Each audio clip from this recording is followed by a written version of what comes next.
শুকরের মাংস, ব্যাং, কচ্ছপ, পাহাড়ি আরো কত রকমের খাবার। কিন্তু প্রশ্ন হলো, কিছু কিছু পাহাড়ি মানুষের কাছে এগুলো অনেক জনপ্রিয়। এত বড় বাঁশ আমি প্রথমবার দেখলাম।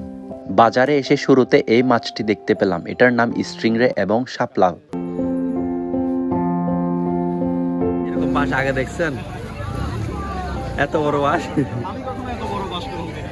পাহাড় এবং ঝিরি থেকে সংগ্রহ করা ঝিলি কাঁকড়া দেখতে পেলাম আমরা এই বাজারে। এটা আমাদের বান্দরবান মারমা বাজার।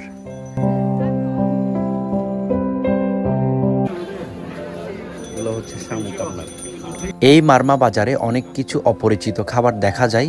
আমরা একদম বাজারের শেষ প্রান্তে চলে আসলাম। এখান থেকে শুরু করে দেন আপনার ওইখান পর্যন্ত আমাদের মারমা বাজার সকালে বসে। আমরা এখন চলে আসলাম যেখানে শুকুরের মাংস, ব্যাং, কচ্ছপ এবং বিভিন্ন ধরনের প্রাণী জাতীয় খাবার পাওয়া যায়। এখানে আপনার কাঁকড়া পাবেন। এগুলো কি বাঁশকালির? মহেশকালির?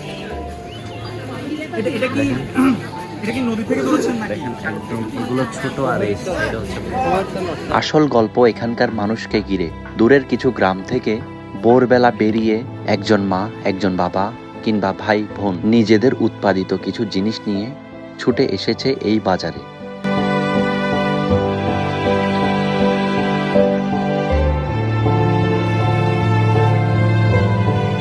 এখন আমরা বাজারের এমন একটি জায়গায় আসলাম, এখানে আপনার পছন্দের শুকুরের মাংস আপনি চাইলে সংগ্রহ করতে পারবেন।